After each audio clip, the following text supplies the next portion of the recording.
keriuhan teknologi ya Bu ya. Karena teknologi, jadi kalau kemana-mana saya harus dipoto, takut bohong kalau saya datang ke sini atau enggak gitu. Jadi sama buat laporan. Ya, sambil dipoto ya Om. Gitu. Gitu. Oke. Belakangnya ke ini. Oke. Siap. Atur nuhun. Punten.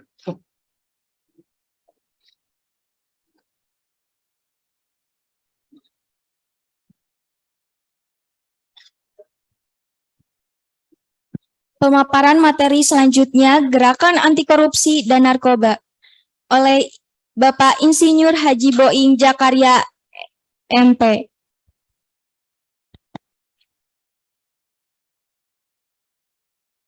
Kepada moderator, waktu dan tempat dipersilakan.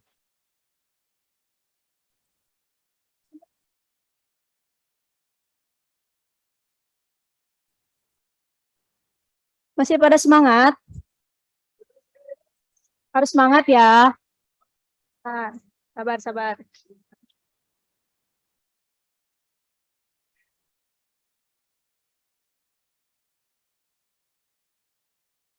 Assalamualaikum warahmatullahi wabarakatuh. Waalaikumsalam. Baik, kali ini kita akan masuk ke materi tentang Gerakan Anti Korupsi dan Narkoba.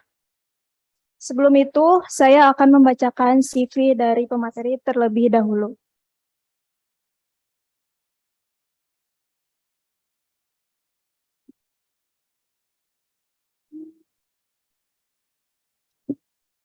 Nama Insinyur Boing Solihin Jakarya, tempat tanggal lahir Karawang, 7 Juli 1957, jenis kelamin laki-laki, agama Islam, kewarganegaraan Indonesia, status kawin, alamat sekarang, Gria Cipaku, Blok E2, nomor 10, RT 29, RW 07, Desa Cibogo, Kecamatan Cibogo, Kabupaten Subang, 41285.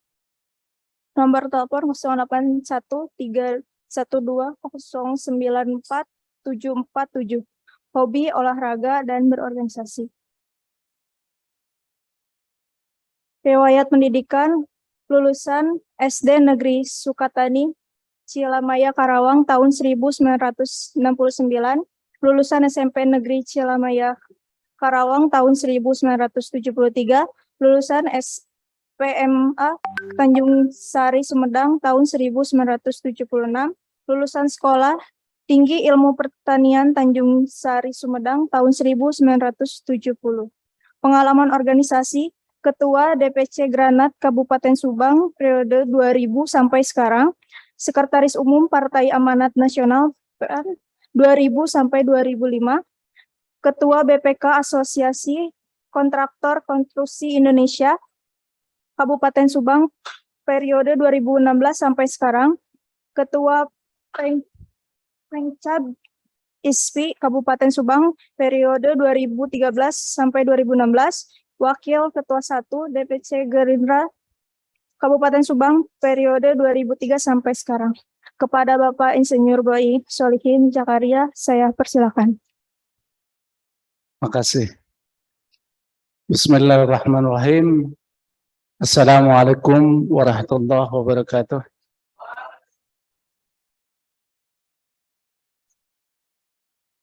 Alhamdulillah, syukurillah, la haula wala quwwata illa billah.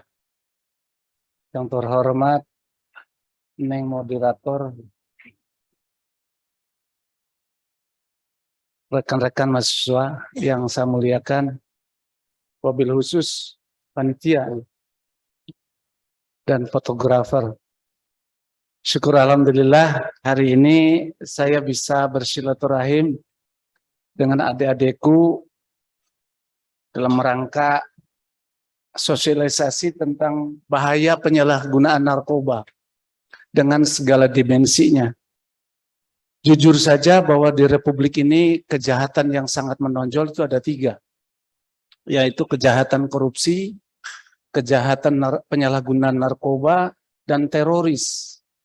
Dari aspek pembunuhan manusia, yang paling mengeri adalah bahaya penyalahgunaan narkoba. Karena tiap hari hasil penelitian BNN dengan UI itu 45 orang per hari meninggal.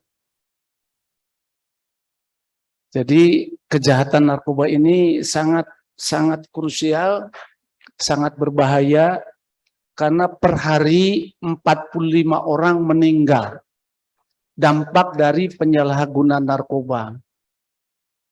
Para sindikat nasional dan internasional, organisasi penyalahgunaan ini sangat terorganisir, rapih,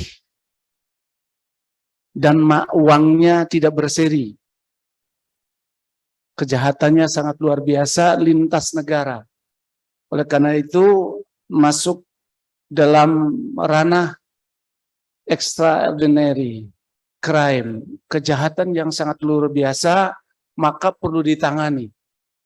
Dan ternyata kasus-kasus yang ada di Republik ini tidak hanya pada dunia gelap, tapi di dunia terang benderang pun sudah banyak yang kena korban narkoba. Kita masih ingat ya, di USU itu tahun 2021, mahasiswa USU itu kena. Digerebek oleh BNN Sumatera Utara. Dan dahsyatnya sampai 27 mahasiswa terkontaminasi dengan penyalahgunaan narkoba. Ini sangat krusial. Oleh karena itu, mari kita sama-sama untuk menyikapi kondisi ini. Dan Republik ini, Republik Indonesia mengeluarkan dana untuk penanggulangannya per tahun itu 73 triliun untuk penanggulangan bahaya narkoba. Bayangkan kalau andai-andai 73 triliun ini dibuat pabrik, satu pabrik mengeluarkan anggaran 1 triliun, jadi sudah 73 pabrik. Dan satu pabrik misalnya mengakomodir, merekrut 4.000, maka 292 tenaga kerja yang dimuliakan, dibahagiakan. Tapi faktanya sekarang hanya 73 triliun itu hanya untuk penanggulangan bahaya narkoba. Anda buat jalan Jakarta-Surabaya bolak-balik mungkin. Ya, jangan sangat kredit. Tapi kalau dibiarkan, tidak dijalankan, maka ada gejala sosial yang tidak bisa dikendalikan. Oleh karena itu, saudara-saudaraku, adik-adikku, jauhi narkoba. Karena sekali mencoba, 1000 kali akan mengulangi dan tidak akan mungkin bisa terlepas. Saya pribadi dulu merokok. Tahun 2009 berhenti merokok. Seperti orang gila, tidak merokok saja. Selama 3 bulan. Apalagi kalau bahaya narkoba. Karena bahaya narkoba itu menyentuh titik God spot manusia. Jadi Allah menciptakan manusia ada God spot, titik ilahi. Yang di dalamnya ada rasa dan perasaan. Yang dirusak oleh narkoba itu God spotnya. Ya, titik rasa dan perasaannya. Kalau kena narkoba, tidak ada yang sembuh. Paling bisa pulih. Jadi kalau bilang orang lain atau orang tua mengatakan anak saya sudah sembuh, dibohong. Paling bisa pulih ya. Kalau ketemu rekan lagi dengan suasana yang sama, dia akan kembali lagi. Oleh karena itu hati-hati adik-adikku, sekarang serangannya tidak hanya di tempat remang-remang, tapi sudah masuk ke ranah pendidikan. Tidak hanya mahasiswa, sudah ke SMA, ke SMP, dan ke SD. Tahun 2020, saya pribadi ada laporan oleh masyarakat, ada anak SD sudah edik, sudah kecanduan. Umurnya, kelasnya baru kelas 5 SD. Ternyata setelah kami cek ke rumahnya, memang betul bahwa anak tersebut sudah edik. Dan semuanya ditelan. Semuanya ditelan. Tapi dia hobinya lebih suka itu ke Alzheimer dan tramadol. Pasti dengar mahasiswa ini. Ya. Kalau Alzheimer untuk apa? Obat apa?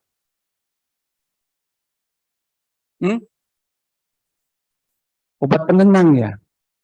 Biasanya untuk orang ayan. Kalau orang ayan sedang kambuh ayannya, itu biasanya dokter itu menggunakan Alzheimer. Sekarang anak-anak sekarang yang sehat minum itu. Jadi malah dia jadi ayan. Ayan itu apa ya? Ayan itu noneng. Apa? Kejang-kejang ya. Selain kata padanan katanya apa lagi? Bukan. Oke, saudara-saudaraku, karena saya dibagi waktunya hanya cuma 20 menit ya. Ya, 20 menit. 20 menit. Karena itu saya lebih suka dialog ya. Tapi pada prinsipnya setiap tahun itu narkoba itu dibuat narkoba baru itu 65 jenis setiap tahun. Yang paling mengerikan itu ada ya yang berkembang di Rusia. Crocodile drug. Itu paling berbahaya di antara narkoba-narkoba yang lain. Kalau sudah makan itu badannya beku. Kram. Jadi kalau sudah ketagihan, susah, dia ngambil daging, dimakan daging sendiri semuanya. Karena sudah kebal. Semuanya badannya kebal. Tapi Indonesia nggak masuk. Ya. Tapi pada prinsipnya dari 65 per tahun dibentuk narkoba itu pada prinsipnya 3 karakter. Hanya 3 karakter. Yang pertama adalah karakternya adalah stimulan. Merangsang. Obat yang merangsang mendorong motorik pusat untuk mengupkan kegiatan. Sehingga obat ini biasa tren di Republik ini. Yaitu biasanya sabu ya, ekstasi. Itu tren. Dia adalah obat yang mengup kondisi motorik. Sabu, inek, apa lagi ya? Ini depresan. Stimulan, sorry. Yang kedua itu depresan. Menurunkan kondisi motorik. Orang akan lebih tenang. Biasanya obat ini sering digunakan ya tadi Alzheimer, tramadol ya. Ini untuk menurunkan kondisi, dia lebih tenang tapi galak. Ya, kondisinya tenang, cepat tersinggung, teman. Ini biasanya digunakan oleh kelas menengah ke atas. Ya, morfin. Ya, kalau kita orang susah kecuali dikasih. Yang ketiga, halusinogen. Wah, halusinogen narkoba jenis ini berfungsi mengubah persepsi atau pandangan tentang ruang dan waktu. Ini biasa contohnya adalah marijuana, ganja, LSD, meskalin. Yang cukup berbahaya adalah LSD. Berbentuk kertas, hati-hati kalau ada orang yang ngasih kertas, digunakannya di lidah, atau di bawah lidah, atau di atas. Itu lebih dahsyat. Ada sebuah kasus, setelah menggunakan itu, tidak kembali lagi kesadarannya. Kalau ganja ini, ganja, LSD, meskalin, tidak menimbulkan kematian. Tapi menurunkan kesadaran motorik. Biasanya rata-rata kalau sudah terlalu banyak ngisap ganja, LSD, meskalin itu gila. Kalau yang lainnya itu bisa menimbulkan kematian. OD, ya. Misalnya stimulan, perangsang, itu bisa nikotin, kokain, ekstasi, sabu. Manakala sudah melampaui batas, ini juga menimbulkan kematian. Ya, jadi pada prinsipnya itu bahwa setiap jenis narkoba setiap tahun yang dibuat sampai 65 jenis, pada prinsipnya cuma 3. Yang pertama adalah stimulan, merangsang, motorik. Yang kedua depresan, yang ketiga halusinogen. Itu prinsipnya. Datang baru, datang yang lain-lain, tetap prinsipnya cuma itu. Ya, maka di Undang-Undang Nomor 25 2009 yang tiap tahun bertambah jenis, tapi prinsipnya karakternya cuma 3. Ya, saya kira lebih nyaman jangan monolog, tapi saya mau dialog. Karena permasalahan banyak sekali di masyarakat, fakta-fakta membuktikan kejadian-kejadian ya, hampir setiap hari 45 sampai 50 yang meninggal gara-gara narkoba. Dan hasil penelitian prevalensinya sekarang 2,8%. Jadi kalau penduduk Republik ini 200 berapa? 275 ya. Sekitar 275 juta, maka sekitar 6 juta sampai 7 juta di Republik ini sudah kena narkoba. Dan kami telah meneliti, Granat telah meneliti di Subang. Ya. Dengan mengedarkan ke siswa setiap penyuluhan, itu rata-rata yang sudah ditawari narkoba itu antara 8 sampai 9% dari jumlah siswa. Sangat mengerikan. Sedangkan hasil secara nasional itu 2,8. Jadi Subang cukup menghanyutkan. Ya, cukup menghanyutkan. Baiklah saudara-saudaraku, Neng, ini lebih baik dialog. Kita bagi belah kanan saya, tengah saya, belah kiri untuk menyanakan tentang bahaya narkoba. Buat teman-teman yang ada yang mau ditanyakan, Boleh untuk teman-teman Langsung aja, nggak apa-apa. langsung mengangkat tangan. Siap? Boleh. Yang Yang di tengah. 2, tidak ada. 1 dulu, oke. perkenalkan Sebutkan nama. nama dan fakultas dari mana? Nama saya Muhammad Iqbal Jakaria dari Fakultas PJKR. Mau nanya tentang rokok, kan rokok ada nikotinnya. Kenapa gak dilarang aja gitu? Sama Pemerintah.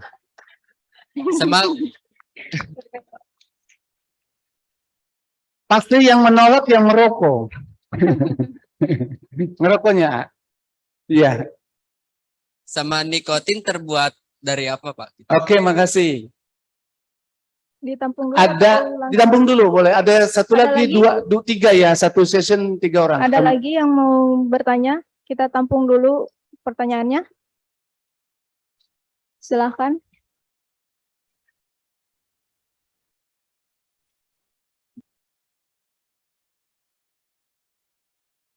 Di sebelah sini ada yang mau ditanyakan? Belah kiri.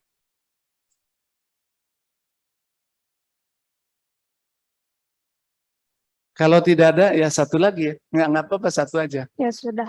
Silahkan, Pak. Ya, masih. Kenapa sih rokok tidak dilarang? Sedangkan rokok, jargonnya rokok adalah pintu masuk penggunaan narkoba. Ya, rokok. Pada saat saya penyuluhan di SMA 2, pada saat itu saya masih jadi dewan. Ada pertanyaan yang sangat menggelitik dari siswa. Katanya, Pak, bahwa rokok itu pintu masuk pengguna narkoba. Kenapa Bapak merokok? Pada saat itu saya menjawab agak sedikit bingung. Ya, kenapa Bapak merokok? Sedangkan rokok pintu masuk penggunaan narkoba. Akhirnya saya jawab pada saat itu. Pada saat itu sponsorshipnya itu Gudang Garam. Sponsorshipnya. Granat ngadain kegiatan, sponsorshipnya Gudang Garam. Ada pertanyaan seperti itu. Agak sedikit bingung saya jawabannya. Akhirnya saya jawab coba dengan nyeleneh. Mending ngerokok daripada nyimeng. Nah. Hah? Ini jawab yang benar pasti yang merokok sekali lagi. Ya, jawaban itu memang agak sedikit susah untuk dijawab karena menyangkut pribadi. Setelah pertanyaan itu langsung saya berhenti merokok. Bertanggung jawab sebagai ketua Granat untuk melakukan pertanggungjawabannya. Waktu itu di SMA 2. Jadi saya jawab lebih baik merokok daripada nyimeng. Nyimeng itu ngeganja ya. Akhirnya saya dapat hadiah dari rokok Gudang Garam itu diberi itu 1 buah TV. Ya, gara-gara bilang itu. Karena tanpa sadar bahwa saya sudah mempromosikan Gudang Garam. Akhirnya Gudang Garam berbaik hati walaupun sadar setelah saya tidak merokok, waduh, dikasih TV itu salah ya. Ya. Tapi minimal saya berterima kasih ke siswa SMA 2. Jadi gini, rokok itu mengandung nikotin. Ya.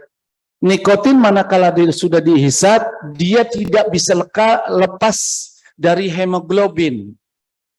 Bahayanya itu. Hemoglobin itu harus diisi dengan oksigen seharusnya. Ya. Darah merah, hemoglobinnya harus diisi dengan udara. Tapi diisi oleh nikotin. Sehingga orang yang mau merokok biasanya napasnya pendek. Tapi perokok menjawab, biar Pak napas pendek tapi usia panjang katanya. Itu jawaban ngelesnya orang yang merokok. Ya, pasti dicatat oleh yang merokok. Bila bapaknya nanya, kenapa kamu merokok?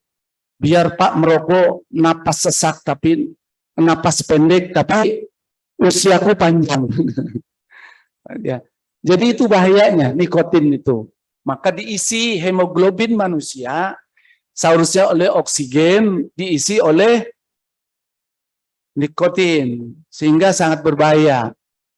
Hemoglobin yang HB soalnya. Kalau yang normal itu 12 sampai 14. Yang standar biasa.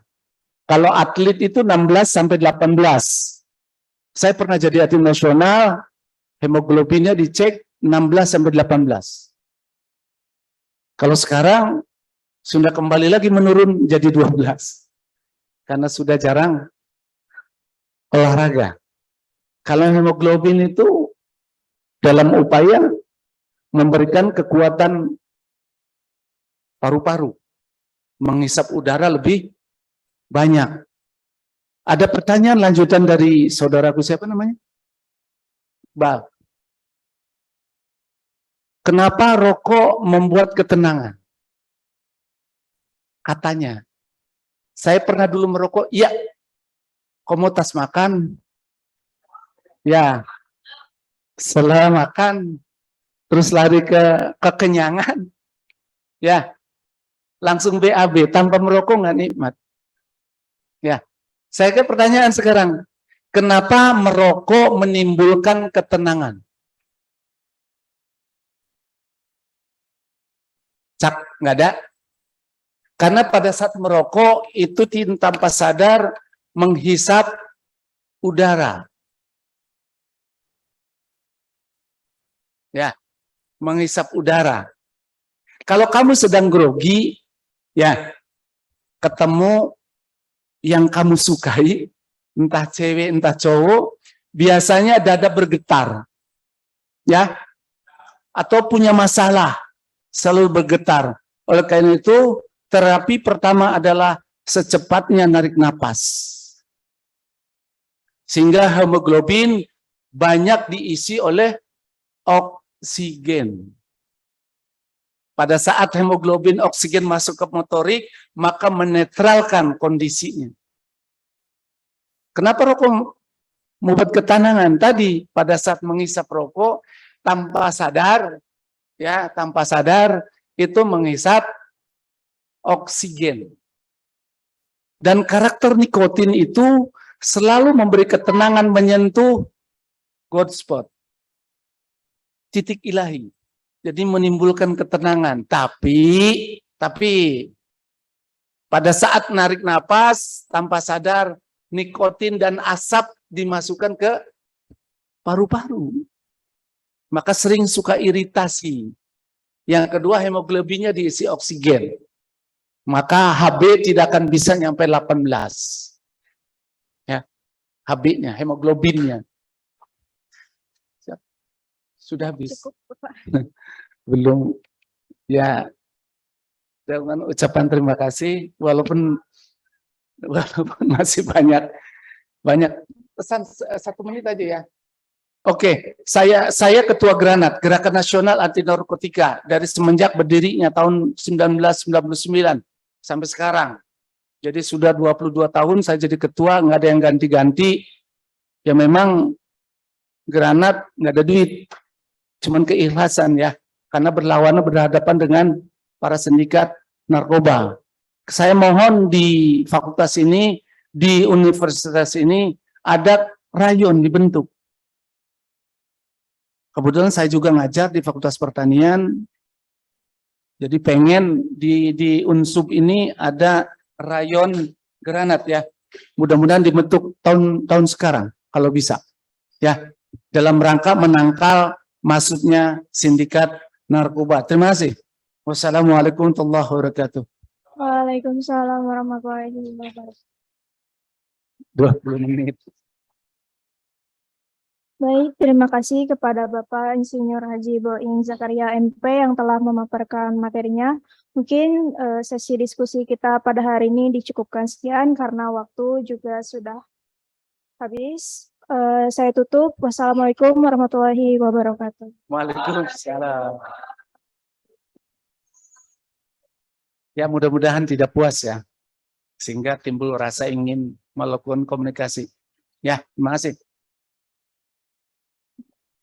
Baik, terima kasih kepada moderator. Iya, Bapak. Waktunya.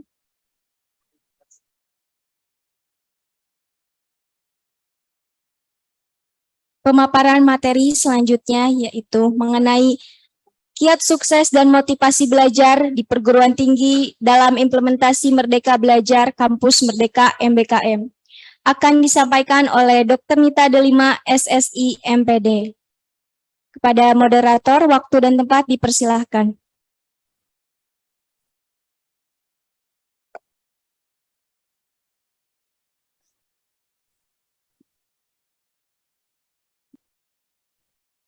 Assalamualaikum warahmatullahi wabarakatuh.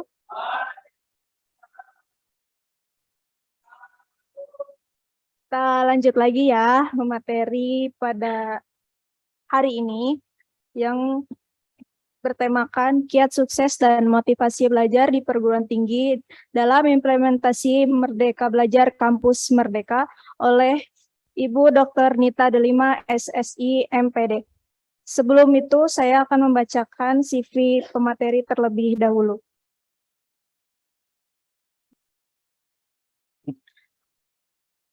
Nama lengkap, Dr. Nita Delima, SSI MPD, jenis kelamin wanita, jabatan fungsional, lektor, tempat tanggal lahir, Subang, 18 Maret 1985, email nitadelima@unsub.ac.id, alamat kantor pendidikan matematika FIKIP Universitas Subang,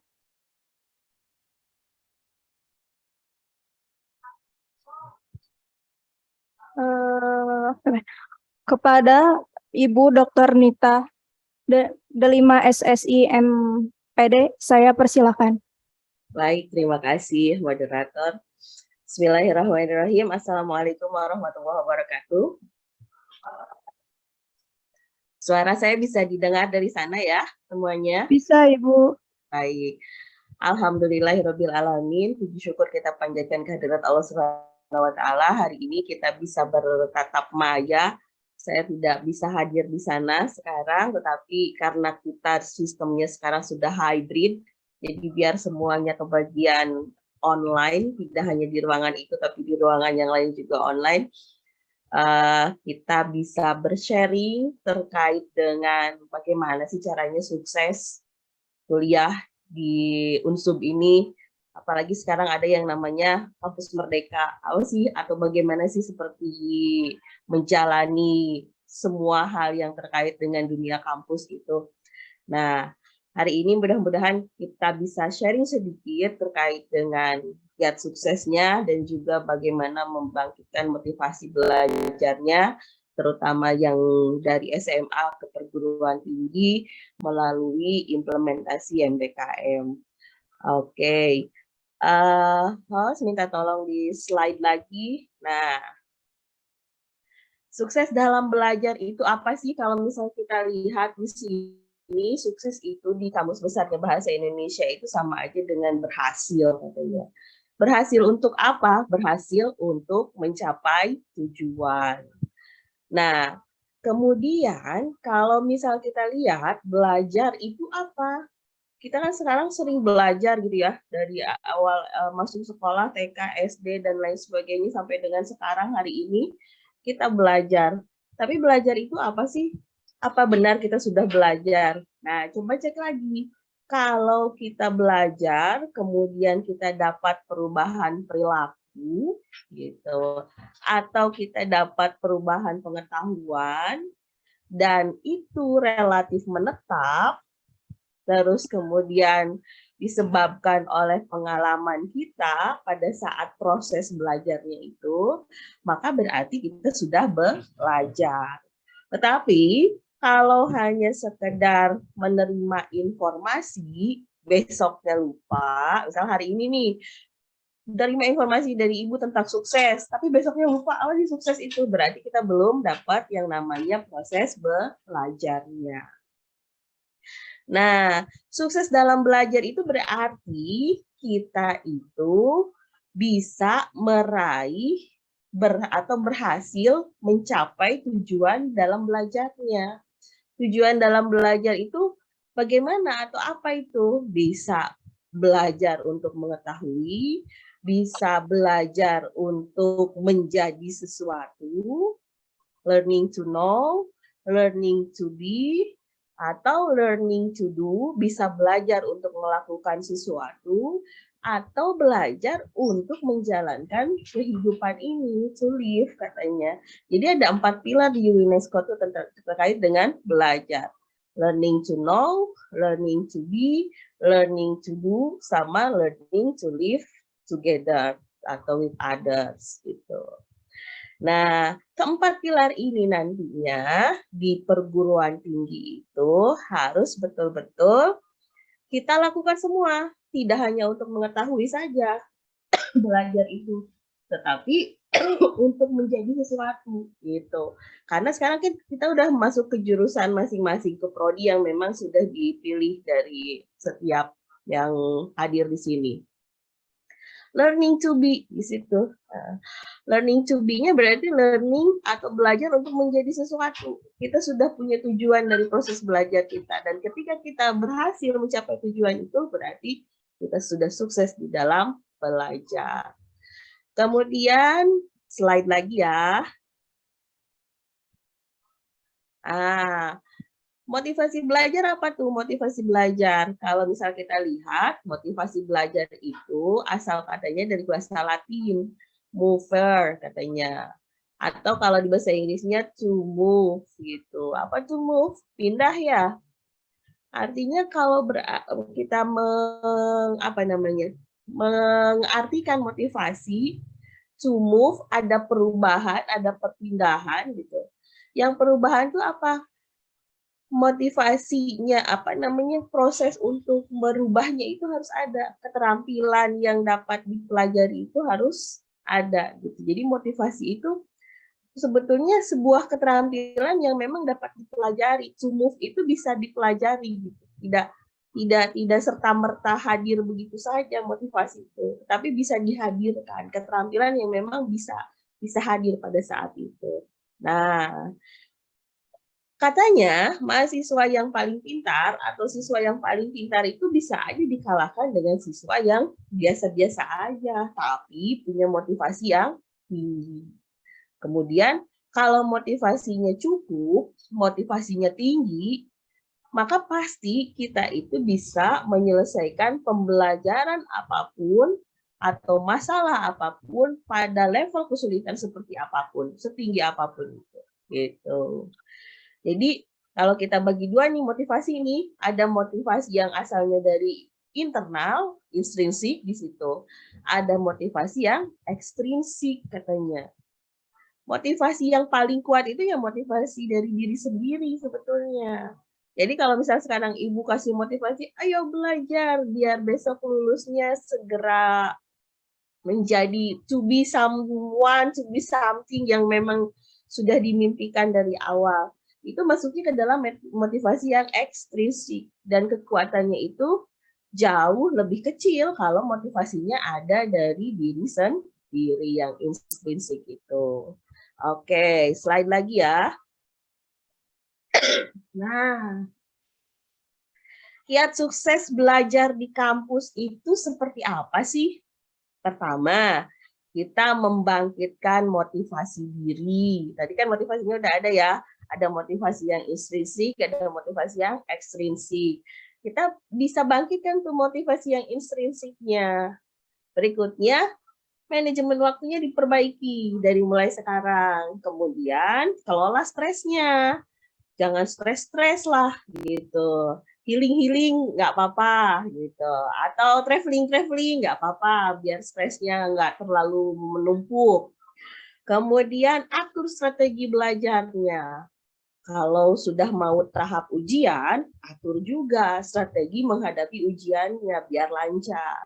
Lalu di sini, di perguruan tinggi ini, kita bisa mengatur mata kuliah, gitu. Kalau udah tingkat atas tuh nanti kita bisa mengatur mata kuliah yang dipilih. Nanti kita lihat ya. Saya mau nanya dulu nih ke panitia yang ada di sana. Saya boleh kasih kuis nggak panitia? Halo? Boleh Ibu, silakan. Kalau peserta boleh pakai HP nggak? Boleh Ibu. Oh, boleh. Mereka ada kuota nggak? Ibu Ada nih kuota nggak? promosi. Ada kuota nggak katanya? Kalian ada kuota nggak? Kalau Ada nggak kuota ada, nggak? nanti Ibu ini apa namanya? Nanti hadiahnya Ibu kasih kuota deh yang apa namanya yang menang, yang dinyatakan menang di sini.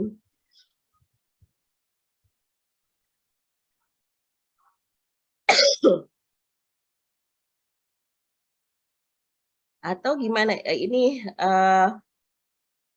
kalau misal share screen-nya boleh dari Ibu dulu nggak, host? Nggak bisa ya? Atau harus dari sana?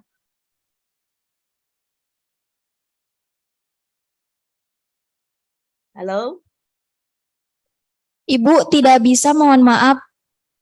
Oh, nggak bisa pakai Iya, HP tapi mereka. Ibu mohon maaf sebelumnya Mm-mm. untuk waktu pemaparan materinya sekitar 15 menit lagi ya, Bu.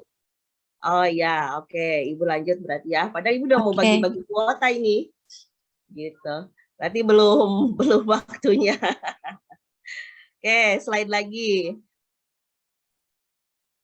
Lanjut. Halo? Oke. Nah, membangkitkan motivasi diri, kita ini bagaimana cara membangkitkan motivasi dirinya? Yang pertama sekali. Sekarang kita udah PKKMB ya. Awal kuliah kita tujuannya untuk apa sih gitu? Ingat dari semulai hari ini, kita ini kuliah untuk apa? Untuk sekedar mencari gelar, untuk sekedar membahagiakan orang tua, atau bisa jauh lebih dari itu gitu. Harusnya dari sekarang itu kita sudah bisa tanamkan di dalam diri kita bahwa kita kuliah itu untuk menjadi intelektual yang memang berguna, bertakwa juga. Itu salah satunya yang positifnya. Intelektual yang berguna saja. Berguna untuk siapa? Ya setidaknya berguna untuk diri sendiri gitu. Jadi nggak menyusahkan orang lain, nanti ke depannya apa yang kita dapat hari ini di perguruan tinggi itu bisa menjadi bekal hidup kita ke depannya. Kemudian yang kedua, niatkan dalam hati. Dari mulai sekarang saya ini harus sukses gitu. Jadi jangan sebelum kuliah, aduh gimana ya nanti ya, bisa nggak ya? Enggak, jangan begitu. Tapi niatkan dari sejak awal. Saya akan sukses ke depannya. Kemudian kalau yang sekarang masih punya orang tua, ingat semua pesan kedua orang tua kita yang sekarang membiayai kita di perkuliahan ini. Atau yang memang orang tuanya sudah tidak ada, ingat juga pengorbanan mereka ketika dulu mereka mengurus kita.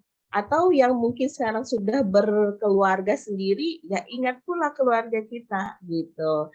Jadi artinya kita tidak menyia-nyiakan waktu kuliah hanya untuk sesuatu hal yang memang tidak berguna ke depannya. Kemudian tadi di awal sama Pak Wabu udah dibilang, kita harus punya buku dream, buku mimpi. Arti buku mimpi itu bukan berarti kita harus punya buku diari sama seperti halnya anak-anak SMA atau SMP. Tidak demikian. Tapi setidaknya kita punya catatan-catatan kecil di relung hati kita, di pikiran kita terkait mimpi-mimpi kita, gitu. Katanya mimpilah setinggi langit, karena kalaupun misal jatuh, kita jatuhnya di antara bintang-bintang daripada mimpinya cuma setinggi gunung, jatuhnya ya ke batuan misalkan gitu. Itu. Jadi dari mulai sekarang rancang mimpinya mau jadi apa kita. Nah, terus jangan lupa apresiasi diri kita gitu. Jadi kalau besok kita dapat ujian nilainya misalkan 90 atau ujian nilai misalkan dapat A, apresiasi lah, nggak apa-apa. Misalkan dengan beli kopi yang mahal atau misalkan beli coklat yang mahal, itu bentuk apresiasi untuk diri kita, nggak apa-apa. Kita patut mengapresiasi diri kita sendiri gitu. Jadi love yourself itu perlu gitu. Terus bersyukur dengan apa yang sudah dipilih sekarang di program studi yang sekarang. Jadi artinya apapun yang kita dapatkan sekarang itulah yang terbaik untuk kehidupan kita. Nah, satu lagi, biasanya kalau zaman dulu ibu kuliah, ibu suka tulis kata-kata motivasi di meja belajar atau di ruang belajar atau di ruang kos itu. Apapun itu, mau dari ayat Al-Quran, mau dari statement-statementnya orang-orang sukses, itu bisa menjadi pembangun motivasi diri kita. Nah, itu ya, untuk membangkitkan motivasi diri itu kiat-kiatnya bisa demikian. Oke, slide berikutnya ya. Manajemen waktunya bagaimana? Kalau kita mau memanage waktu, pertama, jadwal belajar, jadwal kegiatan mingguannya itu diperhatikan, konsistensinya itu yang harus ada gitu. Lalu mata kuliah kita ini kurang lebih kalau misalkan 20 SKS, misalkan satu SKS-nya 2, itu ada 10 mata kuliah berarti kan. 10 mata kuliah tuh hafalkan mata kuliahnya. Ini hari apa, jam berapa. Jadi manajemen waktu kita juga enak. Kemudian tadi konsisten gitu. Kalau kita udah buat jadwal, konsisten dengan jadwal itu. Hari ini mata kuliah ini berarti sebelumnya saya harus belajar mata kuliah ini. Konsisten dengan itu. Dan buat prioritas. Nggak boleh ikut-ikutan. Misalkan orang lain mau ke sana untuk membuat sesuatu hal yang memang tidak ada kaitannya dengan pembelajaran dan memang tidak berguna juga untuk peningkatan soft skill lainnya, ya nggak usah ikut-ikutan gitu. Dan usahakan datang lebih awal di kelas atau di kelas yang online gitu. Manfaatkan waktu menunggu dengan hal-hal yang positif. Jadi kalau misalkan menunggu untuk perkuliahan berikutnya, ya jangan hanya sekedar ngobrol, tapi coba manfaatkan dengan hal-hal yang positif. Misalnya apa? Baca buku lah, Kalau misal sekarang udah nggak zaman buku, Bu, ya nggak apa-apa, baca artikel. Kan di HP bisa internet akses, sekarang udah mulai bagus semuanya. Apalagi di Unsur sekarang Wi-Fi-nya udah mau dipasang di setiap gedung, udah mulai bagus semua. Nah, itu terkait dengan manajemen waktu. Slide berikutnya. Kalau stres bagaimana? Yang pertama, jangan pernah menunda penyelesaian tugas. Makin menumpuk tugasnya, makin stres kita. Jadi kalau misalnya ada tugas hari ini, selesaikan hari ini. Jadi stresnya nggak ada nanti. Gitu. Terus, diskusilah dengan temannya, dengan dosennya. Nah, dan diskusi itu tidak terbatas ruang waktu ya sekarang. Boleh dengan WA, boleh dengan kita Google Meet, boleh kita dengan video call, dan lain sebagainya. Tidak dilarang, jadi diperbolehkan. Lalu ubah suasana. Biasanya kalau udah jenuh dengan suasana, misalkan suasana tulisan kita, ya bukunya digantilah, atau suasana di ruangannya diolah lagi gitu, ditata ulang. Ubah suasana itu bisa memanajemen stres yang kita punya. Terus berdoanya jangan dilupakan. Mau yang Muslim, mau yang Nasrani, mau yang agama lain pun berdoa itu selalu untuk memulai aktivitas. Kalau yang Muslim, banyakin zikir, banyakin baca Quran, banyakin sholawat, itu bisa membantu untuk manajemen stresnya. Lalu komunikasi dengan keluarganya loh. Jangan sampai cuek-cuekan sama mama papahnya atau sama keluarga intinya gitu. Karena kalau misal kita di rumah aja udah cuek-cuekan dengan mama papa, dengan orang tua kita gitu, bagaimana kita bisa tidak stres gitu. Jadi bangun komunikasi yang baik. Karena apapun itu, keluarga itu yang ada di saat kita up dan di saat kita down gitu. Lalu pergaulannya itu dijaga gitu. Teman-teman yang kita di sekitar kita itu dilihat mana yang kira-kira sekarang tuh kan ada istilahnya toksik gitu ya. Ada yang toksik, ada yang tidak gitu. Yang toksik tuh ya jangan deketin lah, nggak apa-apa, kita masih tetap berteman, tapi jangan terlalu intens dengan hal-hal yang demikian gitu. Lalu ini nih, rutin olahraga sama perbanyak jalan kaki. Ini juga salah satu manajemen stres. Kemudian kalau kita di sini di mahasiswa, salah satunya kita punya UKM ya, unit kegiatan mahasiswa, punya Ormawa, organisasi mahasiswa. Bisa tuh ikut kegiatan-kegiatan di luar non-akademik kita, di luar akademik kita. Jadi kegiatan-kegiatan non-akademik yang ada di Ormawa maupun di UKM itu bisa untuk healing sebetulnya. Manajemen stres kita bisa terjaga, terbantu dengan kita berkegiatan di luar akademik. Oke, slide berikutnya. Nah, kalau bagaimana mengatur strategi belajar, ini nih, pelajari dulu dah materi perkuliahannya sebelum masuk belajar gitu. Kenapa? Karena biasanya dosen itu kan kalian juga kalau misal ngelihat orang, kesan pertama kan mesti lihat penampilan dulu ya. Jadi kalau misal kita udah pelajari materinya, setidaknya dosen nanya, ini kira-kira tentang apa ya, kita bisa jawab. Nah, kesan awal dosen itu sangat penting untuk kemudian keberhasilan kita berikutnya. Gitu.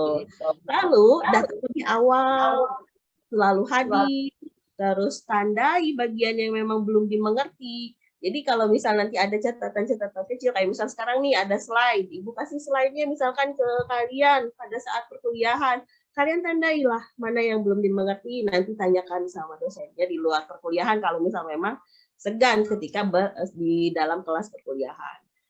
Jangan sungkan untuk bertanya ke dosen, jangan sungkan untuk berdiskusi dengan dosen, karena memang disarankan untuk menunjang kesuksesan belajar. Kemudian simak dengan seksama kalau misal sedang belajar di dalam kelas. Buat poin-poin pentingnya, tulis ulang materinya, kemudian lengkapi. Jadi di rumah tuh ketika kita mau mempelajari materi itu, kita melengkapi catatan-catatan perkuliahan yang memang tadi sudah dikerjakan di kelas gitu, di rumah dilengkapi lagi. Lalu perbanyak baca bukunya, perbanyak baca artikel ilmiahnya, atau sumber-sumber lain yang memang ada kaitannya dengan perkuliahan. Perbanyak latihan soal. Nah, ini satu lagi nih. Ketika kita menjelaskan materi kembali, jadi menjelaskan kembali materi ke teman, misalkan teman ada yang nanya, itu kesempatan yang baik untuk kita merefresh ingatan kita terkait dengan materi tadi, dan itu kesempatan untuk menyimpan ingatan kita di dalam long term memory. Jadi kalau kenapa misalkan dosen itu bisa kok ingatnya lama, karena mereka itu ngajar, dan itu proses mengajar itu proses untuk menyimpan setiap materi di dalam long term memorinya gitu, memori jangka panjang gitu. Jadi ya karena ngajarinnya itu terus, ya mereka udah ada di long term memorinya itu. Jadi itu kalau ada teman yang nanya, jelasin gitu, jangan bilang nggak tahu, tapi jelasin untuk keuntungan diri kita sendiri sebetulnya gitu. Oke, slide berikutnya. Halo, Ibu, next. mohon maaf, waktunya sudah habis. Oh ya, ada sedikit lagi. Nah ini nih, ujian bentar lagi ya. Jadi kalau misal kita mau ujian, datang lebih awal, itu harus kemudian kuasai materinya. Slide berikutnya, sedikit lagi. Nah, strategi memilih mata kuliah, kita harus diskusi dengan dosen wali. Nanti setiap yang ada di sini punya dosen wali, dosen PA. Berikutnya lagi, Ibu masih belum sampai ke Merdeka Belajarnya nih. Kalian yang belum tahu tentang Merdeka Belajar, coba nanti cari tahu bahwa sekarang ini sudah ada yang namanya implementasi MBKM di Universitas Subang. Berikutnya, apa saja itu implementasinya? Kita punya 8 BKP MBKM. Slide berikutnya tolong. Halo.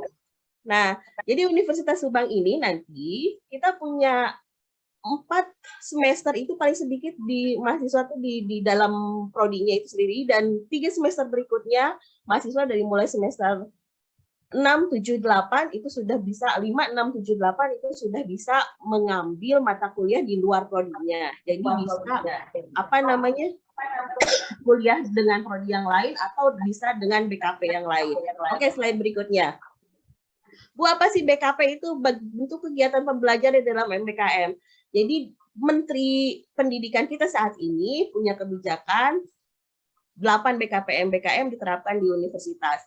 Apa itu? Pertukaran pelajar, magang, kemudian asistensi mengajar, penelitian, proyek kemanusiaan, kewirausahaan, terus ada 8 BKP. Nah, ini programnya dibuka sama Kemdikbudristek. Jadi setiap kalian ambil program atau BKP MBKM, kalian nanti ikuti Instagramnya Dikti ya, kalau misal mau info-info terbaru. Jadi setiap ambil 8 BKP yang memang ditawarkan sama Dikti, selain dapat uang saku, dapat juga kesempatan untuk 20 SKS itu nggak kuliah di kelas gitu. Jadi nanti ikut program mereka dari Diktinya. Dan dapat pula pengalaman berbagi dengan yang universitas lainnya. Jadi kalau sekarang kita di sosmed aktif, coba IG Diktinya, IG kampus Merdekanya diikutin, kita bisa memperoleh informasi-informasi tentang ini. Yang penting kita bisa lulus lebih cepat sebetulnya ketika kita hanya belajar di kelas saja. Oke, next berikutnya, satu lagi. Nah ini, jadi kalau misalkan biasanya 4 tahun di dalam proses reguler yang biasa, MBKM ini sebetulnya bisa membuat kita lulus itu dalam 7 semester atau 3,5 tahun. Karena 5, 6, 7 kita bisa belajar di luar kelas dan itu bisa mengcover 20 SKS, 20 SKS, 20 SKS sehingga nanti total SKS berikutnya yang kita ambil itu bisa genap untuk menyelesaikan sebagai syarat menyelesaikan sarjana maupun sarjana, diploma belum sampai di sini. Itu mungkin yang bisa Ibu sampaikan hari ini. Terima kasih sudah memberikan kesempatan untuk berbagi. Saya kembalikan lagi ke moderator ya. Mangga. Mohon perhatiannya ya. Baik, terima kasih kepada Ibu Dr. Nita Delima SSI MPD yang telah memberikan materinya. Mungkin cukup sekian diskusi kita pada hari ini. Mohon maaf bila ada salah-salah kata. Terima kasih atas segala perhatiannya. Wassalamualaikum warahmatullahi wabarakatuh. Waalaikumsalam.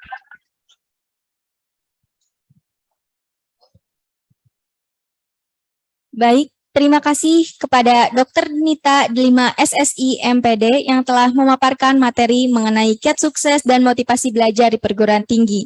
Dan terima kasih juga kepada moderator atas nama Amelia.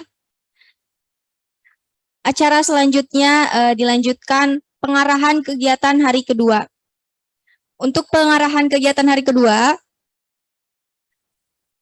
dimohon untuk tertib sebentar ya.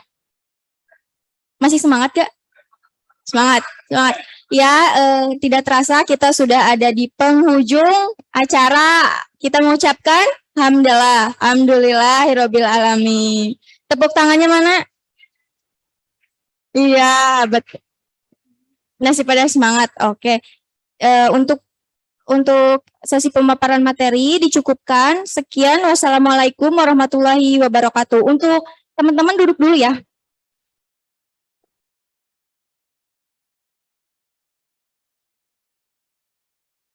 Udah.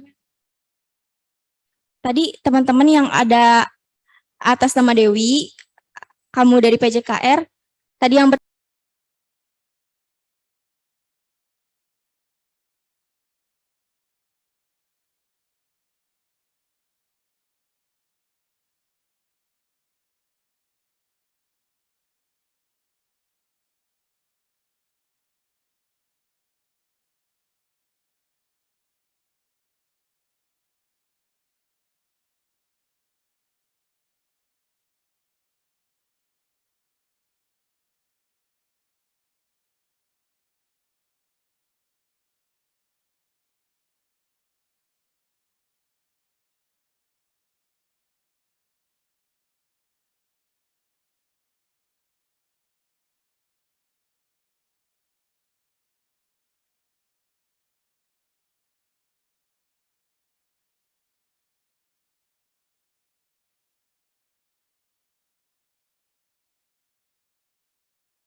Recording stopped.